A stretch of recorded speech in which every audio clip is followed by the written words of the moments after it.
Philadelphia Naval Shipyard, October 28, 1943. The USS Eldridge vanished for 10 minutes with 181 men aboard. 4 never returned at all.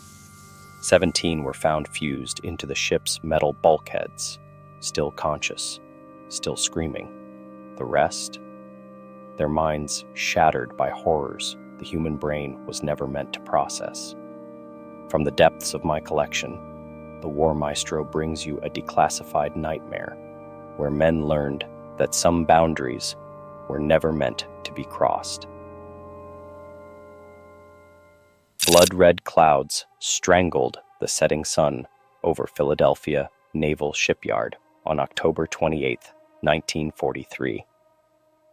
The air tasted metallic, like licking a battery. In the classified files that would later disappear, meteorologists noted unprecedented magnetic anomalies hours before the experiment began.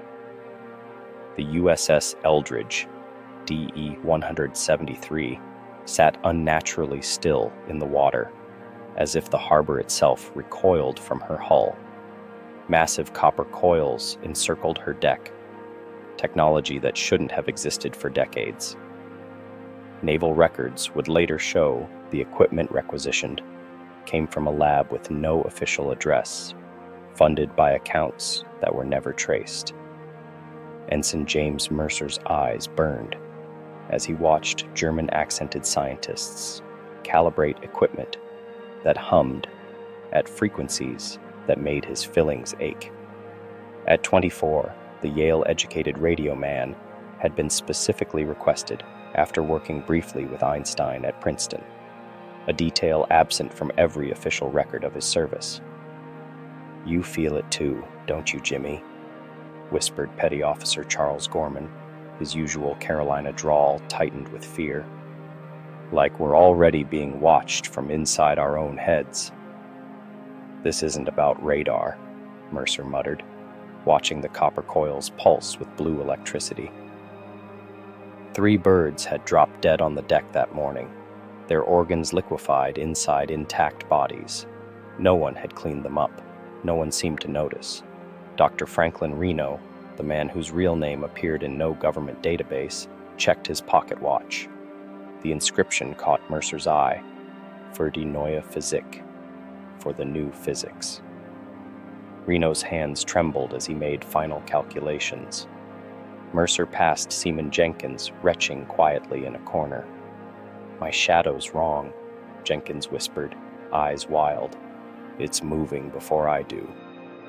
In the radio room, Mercer's equipment picked up impossible signals, voices speaking backwards, coordinates that existed nowhere on Earth.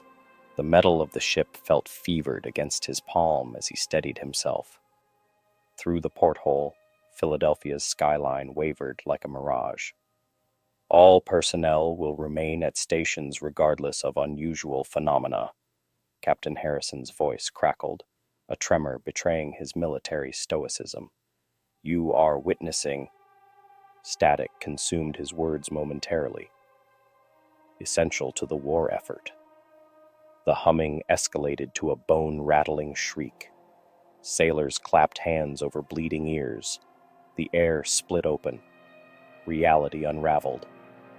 And the laws of physics surrendered to something worse than death. Green light pulsed through the radio room, casting sickly shadows across Mercer's instruments. The ship lurched, not like the familiar pitch of ocean waves, but as if the very fabric beneath the Eldridge had been yanked sideways. His stomach heaved as gravity itself seemed to hesitate. The radio crackled with voices, distorted, overlapping. Naval communications from Pearl Harbor, from Normandy, from operations not yet launched. Mercer frantically adjusted dials as the chronometer on the wall spun backward, then forward, the hands blurring. "Charlie?" he called into his headset, but only static answered. Something warm trickled from his ears. Blood. Mercer's vision tunneled as he staggered to the door. It wouldn't open, not jammed, but somehow wrong. The metal felt soft under his fingers, pliable, as if transitioning to another state of matter.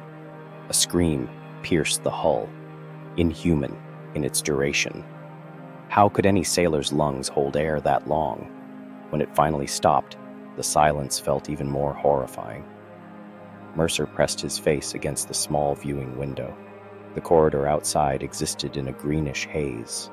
2 sailors ran past, or tried to. Their movements stuttered like damaged film stock, bodies stretching unnaturally before snapping back. One man's arm passed through a solid bulkhead, as if testing the boundaries between flesh and steel. The ship's lighting failed, plunging everything into darkness. When emergency lamps sputtered on seconds later, Mercer found himself staring at an impossible sight. Through the porthole wasn't Philadelphia anymore. No harbor, no sky, just nothing.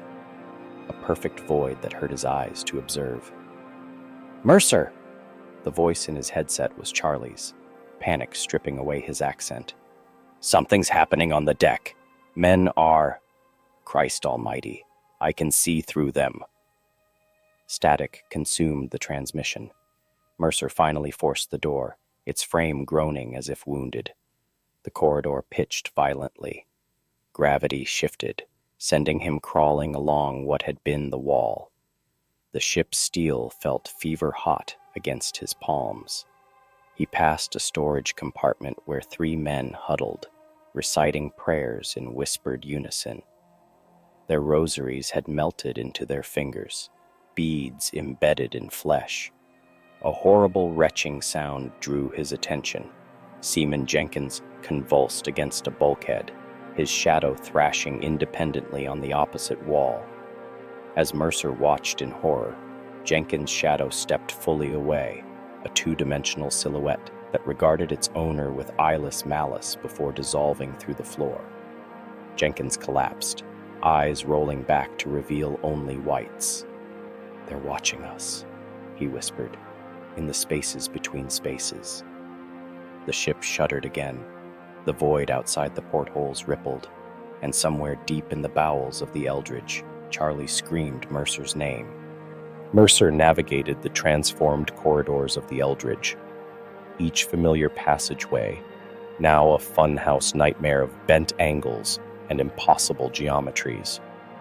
His naval training, useless.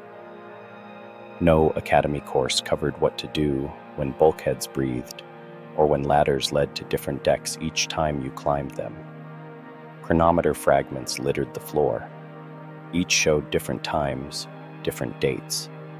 One displayed August 1945, its hands spinning backward as if rewinding history. At the junction leading to the engine room, Mercer froze. Chief Engineer Patterson stood with his back to him, motionless, staring at the wall. "Chief?" Mercer approached cautiously. "Have you seen Charlie Gorman?" Patterson turned slowly. Where his face should have been was just smooth skin, as if someone had erased his features with a cosmic rubber. He raised a hand toward Mercer, fingers elongating into writhing tendrils. Mercer stumbled backward, bile rising in his throat. Not Patterson. Not anymore. A thunderous crack echoed through the ship as Mercer fled, the vessel seeming to split and rejoin with each step. He glimpsed the mess hall through a fissure in reality, men suspended mid-scream, frozen in time, forks halfway to mouths that were no longer there. The path to the engine room twisted unexpectedly upward. Mercer found himself in the ship's medical bay instead. 3 bodies lay on examination tables, covered with sheets. Even through the fabric, Mercer could see they were glowing, pulsing with greenish light. Corpsman Wilkins stood beside them, making notations on a clipboard. "They weren't dead when we started," Wilkins said without looking up, his voice eerily calm. "They died when we disappeared. Then they woke up again. They can feel everything we're doing to them." The nearest sheet moved, a muffled scream emanating from beneath it. "Charlie!" Mercer gasped. "I need to find Charlie Gorman." Wilkins finally looked up, eyes reflecting that same sickly green light. "Lower decks, where the hull meets elsewhere." His jaw unhinged as he spoke, widening beyond human capability. "But you shouldn't go there, sir. Some of the men, they're coming back wrong." The ship lurched again. Through the porthole, stars blinked into existence. Constellations Mercer had never seen before. For a moment he glimpsed another vessel, a mirror image of the Eldridge, impossibly positioned directly above them, upside down, like a reflection on still water. Men moved on its decks, their faces familiar yet distorted, watching him. The vision vanished as the Eldridge shuddered violently. Mercer was thrown against a bulkhead that felt like flesh, yielding under his weight before hardening again. The lights failed completely.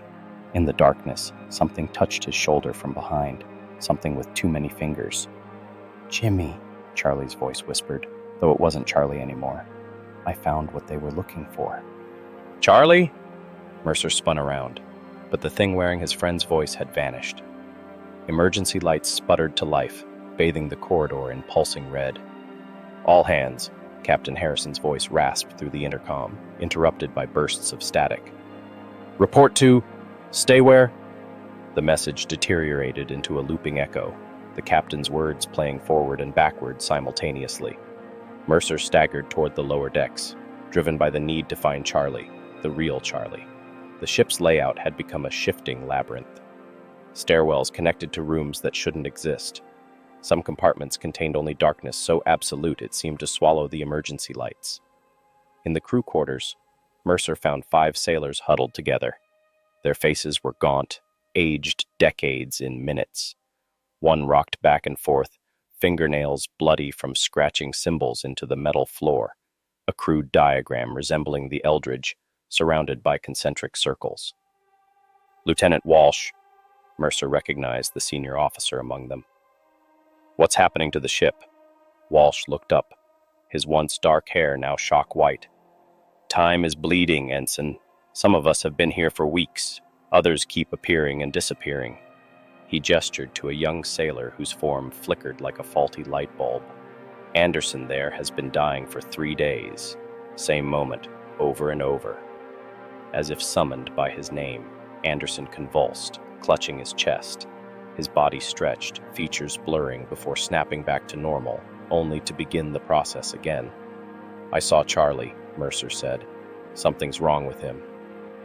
"Wrong with all of us," Walsh replied, rolling up his sleeve to reveal skin that had become translucent, blue veins pulsing with that same sickly green light.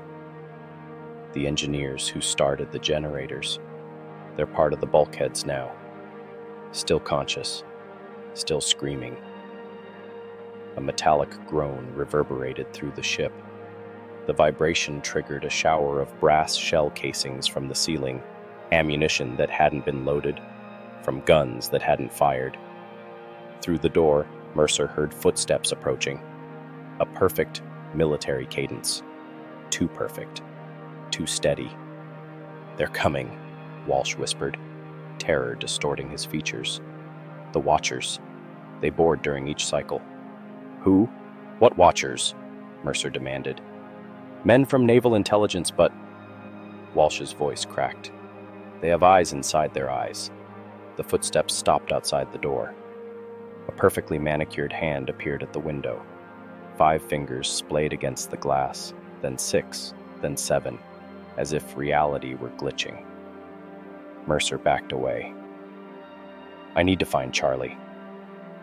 "Engine room," Walsh said, pressing something cold into Mercer's palm. "Charlie's dog tags. But what you find won't be your friend anymore.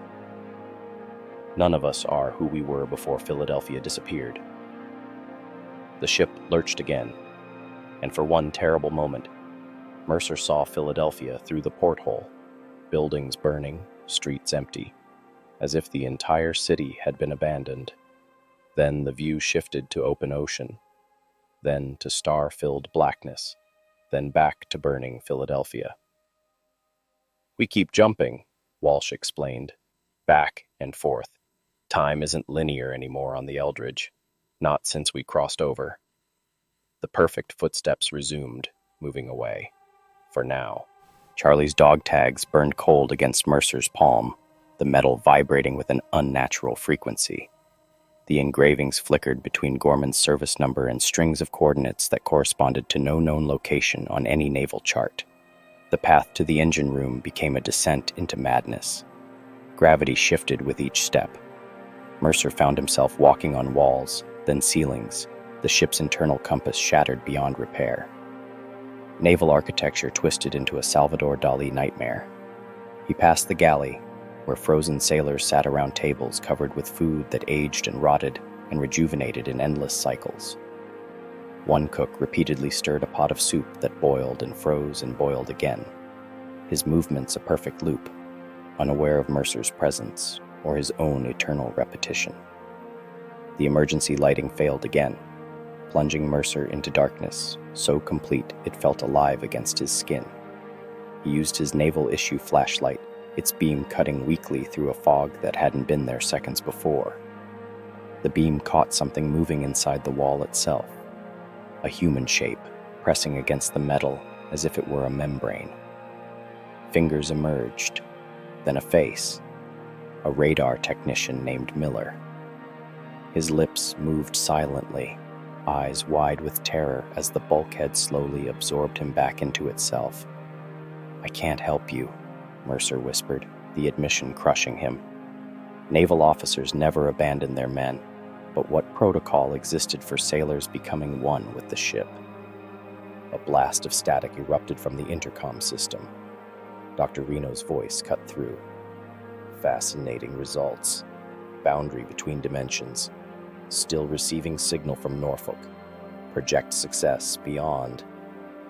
Mercer finally reached the engine room hatch, the massive steel door hanging askew on broken hinges. Inside, the generators that powered the experiment glowed with that same sickly green light, arcs of electricity jumping between coils in impossible patterns. And there, in the center of it all, was Charlie Gorman, or half of Charlie. His upper body protruded from a solid steel bulkhead, arms free, legs lost within the metal. His eyes darted frantically, focusing on Mercer with desperate recognition. "Jimmy," he gasped, voice distorted, as if speaking underwater. "You shouldn't be here." "I'm getting you out." Mercer moved toward his friend, but Charlie's expression turned to terror. "Don't touch me. I'm not all here." Charlie's hand gestured weakly toward the wall behind him. "I can see through, Jimmy, to the other side." The other side of what? Reality. We broke something, tore it. Blood trickled from Charlie's eyes like tears. "They're using us to keep the door open." A violent tremor shook the ship. Through the porthole, Mercer glimpsed Philadelphia's skyline again, but wrong. Buildings stood at impossible angles. The sky burned green. "How long have we been gone?" Mercer asked. For them, minutes. Charlie's body spasmed, sinking deeper into the metal. "For us? I've been here for years, Jimmy. You've come to find me 17 times already. You never remember." 17 times? Mercer's knees buckled as vertigo swept through him. Fragments of memories, impossibly familiar, yet just beyond reach, flashed behind his eyes. Charlie in different positions in the wall. The same conversation with different words. The same horror with different outcomes. "We have to break the cycle," Charlie rasped, his voice growing weaker as more of his torso slipped into the metal. "The log. My footlocker. The combination is 26-14-33. Blood bubbled from the corner of his mouth. "I've been keeping track. Every iteration." A high-pitched whine cut through the air as the generators surged. The ship shuddered violently, nearly throwing Mercer off his feet. Through the engine room door, he glimpsed the perfect stepping figures, naval officers in immaculate uniforms, moving with mechanical precision down the corridor. "They're coming," Charlie hissed. "The observers. They reset us when we learn too much." Mercer tore himself away, running through the twisting corridors toward the crew quarters. Each turn revealed impossible geometries, stairwells that looped back on themselves, doors that opened into rooms that couldn't fit within the Eldridge's dimensions. He found Charlie's footlocker beneath a bunk that pulsed like a living thing. The combination lock yielded to the numbers Charlie had given him. Inside lay a weathered notebook, its pages filled with Charlie's increasingly manic handwriting. Iteration number 1. Ship disappeared. Found myself in the wall. Jimmy tried to help. They took him. Iteration number 4. Jimmy remembered pieces this time. Got farther than before. Iteration 9. The observers are not human. They wear human faces, but underneath.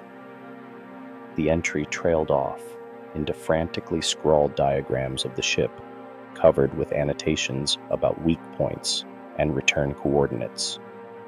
Iteration number 14. We can escape.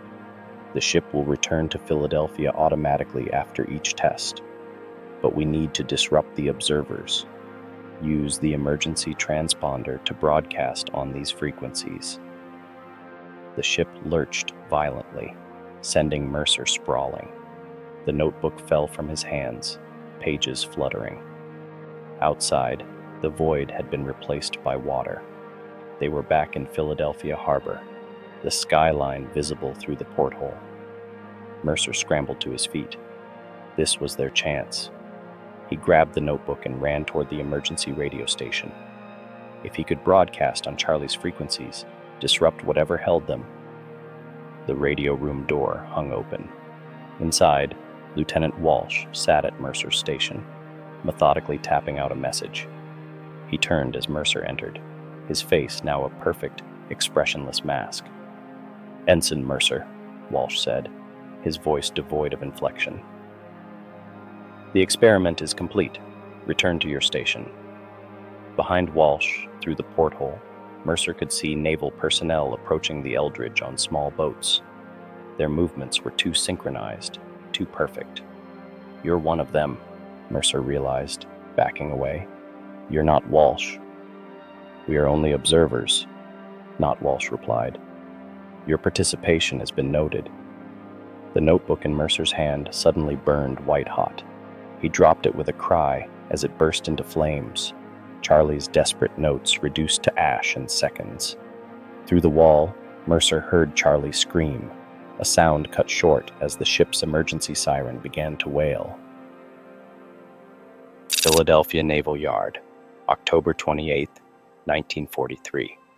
The official naval logs state that at 09:15, the USS Eldridge experienced an electrical malfunction during routine equipment testing.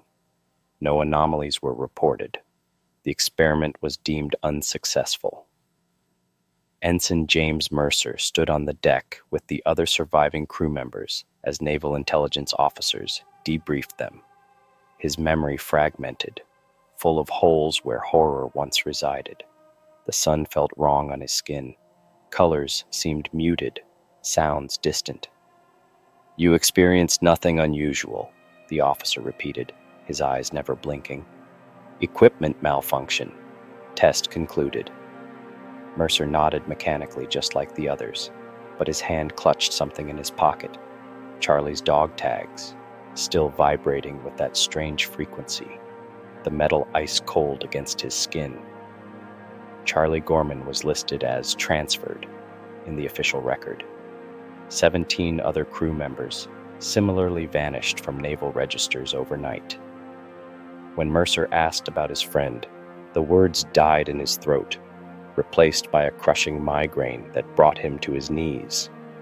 The crew was scattered, reassigned to different vessels across the Pacific and Atlantic theaters within 48 hours. Mercer found himself aboard the USS Fletcher, hunting Japanese submarines near Guadalcanal. His nightmares were dismissed as combat fatigue. Naval Medical Center, San Diego, February 17, 1945. Mercer sat in the psychiatric ward, diagnosed with war neurosis. The doctors noted his peculiar symptoms: chronometer anxiety, fear of walls, and episodes where he insisted time was slipping. His body aged at an accelerated rate, his hair graying despite being only 26. The experiment never ended, he told the stone-faced psychiatrist. We're still shifting. They increased his medication. The official report cited delusional paranoia consistent with prolonged combat exposure. Nevada desert, August 12, 1951. A man was found wandering near Groom Lake, severely dehydrated, wearing a naval uniform that hadn't been issued since 1943. Military police detained him after he approached a restricted area, screaming about a ship that keeps disappearing. His fingerprints identified him as Petty Officer Charles Gorman, unchanged since his service record photo from 1943, impossibly preserved, as if the intervening 8 years never touched him. When confronted with his own time-defying appearance, Gorman only whispered, "The observers still watch us. We're their experiment now." 3 days later, Gorman vanished from the high-security facility where he was being held. Security footage showed him simply fading from existence, becoming transparent until nothing remained. Boston Harbor, July 4th, 1976. During America's bicentennial celebration, Harbor Patrol officers reported a WW-2-era destroyer escort appearing briefly among the celebratory vessels before vanishing. Witnesses described a greenish glow surrounding the phantom ship. One officer, using high-powered binoculars, claimed to see men on deck, frozen in place, mouths open in silent screams. The incident was officially attributed to mass hysteria induced by holiday drinking. Nursing home, Pensacola, Florida. Present day. James Mercer, age 103 but looking far older, sits by the window. Nurses note his peculiar habit of checking his reflection constantly, as if ensuring he's still visible. They're still out there, he tells visitors who never come. The forgotten ones, the ones who never made it back from Philadelphia. On his nightstand sits a pair of dog tags, the only physical evidence of a sailor named Charles Gorman, who officially never existed. Sometimes, the staff report, the tags vibrate for no reason. And in those moments, the old man smiles and whispers, "Almost time for another cycle, Charlie." If this classified file from the War Maestro's archive left you questioning what happened to the USS Eldridge's forgotten crew, remember, some naval records remain deliberately incomplete. Subscribe to access more redacted military horrors that history tried to bury. Hit that notification bell to be alerted when our next declassified nightmare surfaces. Share this with fellow horror enthusiasts who understand that the most terrifying stories are those documented in military archives but spoken of only in whispers. Leave a comment below. Have you ever experienced inexplicable time slips or felt watched by something just beyond your perception? Perhaps you've heard rumors of other military experiments that went terrifyingly wrong. Remember, some sailors from that October day in 1943 might still be waiting to be found, and the observers could be watching this right now.